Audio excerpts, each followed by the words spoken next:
Japan is committed to building the world's fastest trains. There are a number of reasons why other nations have given up on building fast trains, not the least of which is that there are millions of miles of conventional train tracks which won't allow for faster speeds. But Japan's unique geography makes the plan to make the fastest train not only feasible, but necessary. Previous speed records. The world record for a conventional, wheeled passenger train is held by France's TGV, set in 2007, when it reached 574.8 kilometers per hour, or 357.2 miles per hour, on a 140-kilometer section of track. However, Japan's experimental maglev train L0 series achieved 603 kilometers per hour, or 375 miles per hour, on a 42.8 kilometer magnetic levitation track back in 2015.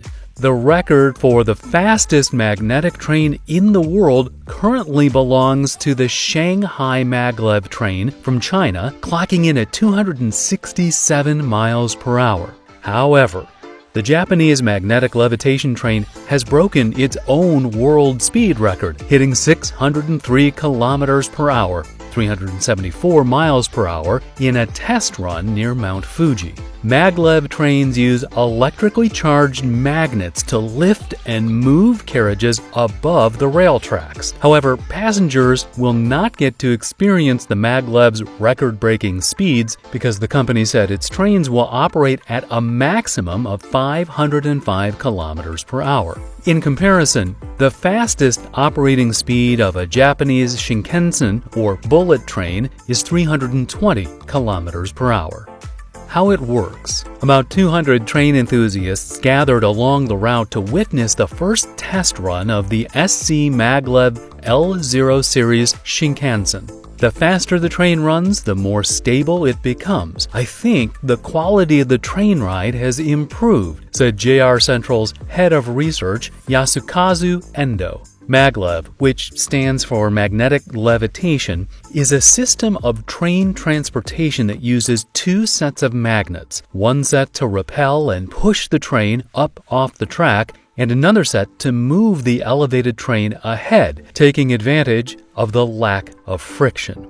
Japan's demonstration line is in Yamanashi Prefecture, where the test train reached that 603 km per hour speed, faster than any wheeled train. The demonstration line will become part of the Chuo Shinkansen, linking Tokyo and Nagoya, which is currently under construction. Costs for construction are estimated at nearly $100 billion just for that stretch to Nagoya, with more than 80% of the route expected to go through costly mountain tunnels. These trains use superconducting magnets, which allow for a larger gap and repulsive attractive type electrodynamic suspension. On 15 November of 2014, the Central Japan Railway Company ran 8 days of testing for the experimental maglev Shinkansen train on its test track in Yamanashi Prefecture. 100 passengers covered a 42.8 kilometer route between the cities of Uenohara and Fuefuki, reaching speeds of up to 500 kilometers per hour. The end cars of the L0 series train sets are 28 meters long and carry 24 passengers. The nose extends 15 meters for better aerodynamics and reduced noise in tunnels. Intermediate cars are 24.3 meters long and carry 68 passengers each.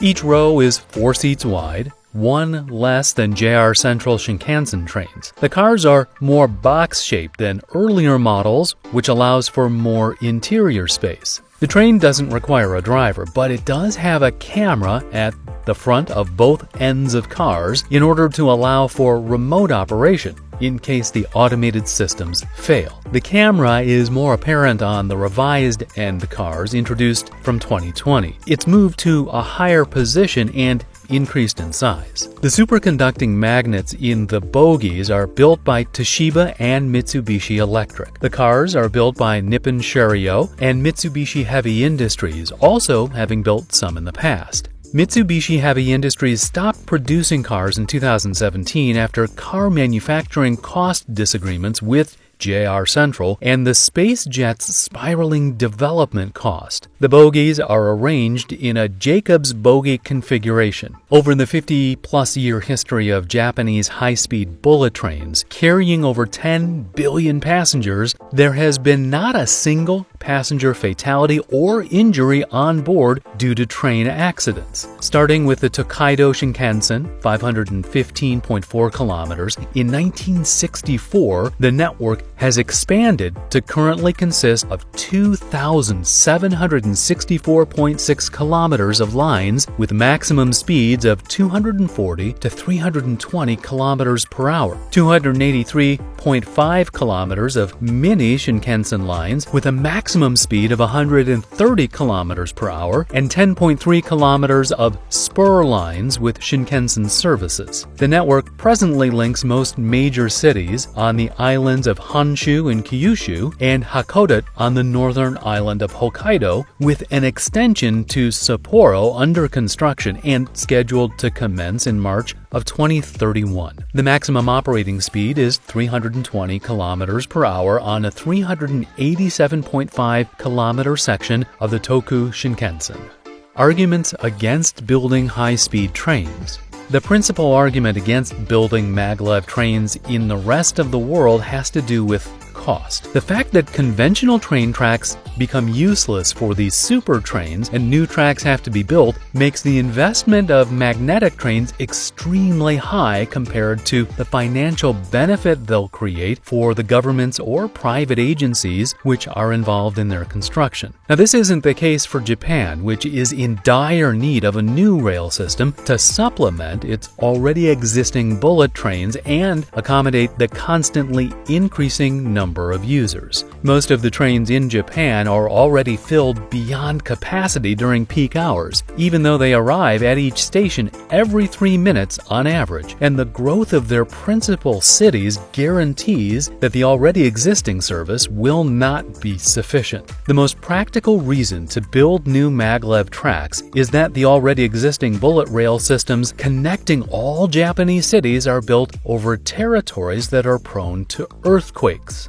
The new maglev train would be built through the mountains found in central Japan, making the structure far safer during an earthquake. Of course, the cost of drilling tunnels all over the Japanese mountains will be enormous, but the real benefits to the Japanese people will be enormous over time. This is not the case in the rest of the world, where already existing rails are underused. For most of the countries of the world, trains are primarily used for cargo purposes, and spending enormous amounts of money on super fast trains is just not economically feasible or politically expendable. In the United States in particular, the Americans' love affair with their gas-guzzling cars really prevents any kind of serious dialogue regarding public transport and its real potential. Oil companies are not interested in allowing their profits to vanish when the age of super trains finally arrives. For that reason, we can look to Japan for the future of mass transportation, because the Japanese, in their mountainous little island paradise, require mass transportation above and beyond the popularity of the single-family car.